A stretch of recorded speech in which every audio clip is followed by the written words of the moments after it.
তো তোমাদেরকে আজকে আমি একটা ভিডিও দেখাচ্ছি। তো দেখো স্টেশনের অবস্থাটা দেখো। প্রথমে বলে দিয়েছে 2 নম্বর প্ল্যাটফর্মে ট্রেন ঢুকবে, তো তারপরে আবার ট্রেন আসার একটু আগে বলে 3 নম্বর প্ল্যাটফর্মে ট্রেন আসবে। আমাদের ব্যাপারটা নয়, ঠিক আছে, আমরা ওই পারের স্টেশন থেকে এই পারের স্টেশনে চলে আসতে পারবো, কিন্তু এই সমস্ত বয়স্ক মানুষদের তো একটু কষ্ট, তাই নয় কি? কিন্তু কী আর করা যাবে, ট্রেন ঢুকে গেছে যেমন কি দেখতে পেলে। তো ট্রেনে করে উঠে আমরা পৌঁছে যাচ্ছি।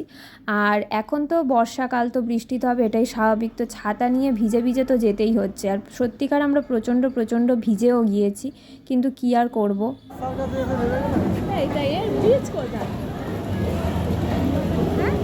তোর মাথায় কোথায় ব্রিজ?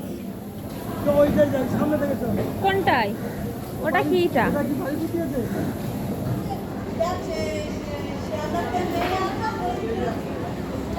কি কনফিউজ হয়ে গেছি আমরা, কোনটাতে যাবো বুঝতে পারছি।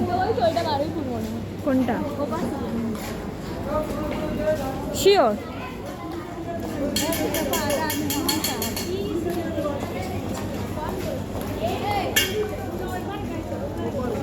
বাবা এবার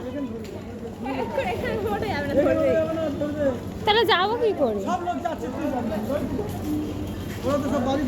তো চলো,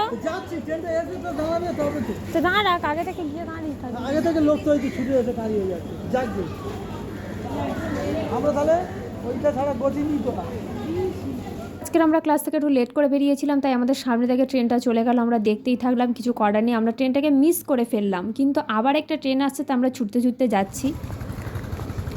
ট্রেন ওদিক থেকে ঢুকছে আর আমরা এদিকে তো আমাদেরকে এবার কেটে কেটেই বাড়িতে যেতে হবে। টানা ট্রেন আর পাবো না, তো কেটে কেটেই বাড়িতে চলে এলাম। তো আজকের আমাদের খুব খুব খুব হ্যারাস হতে হয়েছে, ট্রেন মিস গেছে, কী করবো কিছু বুঝতে পারছিলাম না। কিন্তু এইভাবেই আমাদের দিনটা কাটলো। যদি ভিডিও ভালো লাগে একটা লাইক করে দিও আর চ্যানেলটাকে সাবস্ক্রাইব করে দিও। টাটা।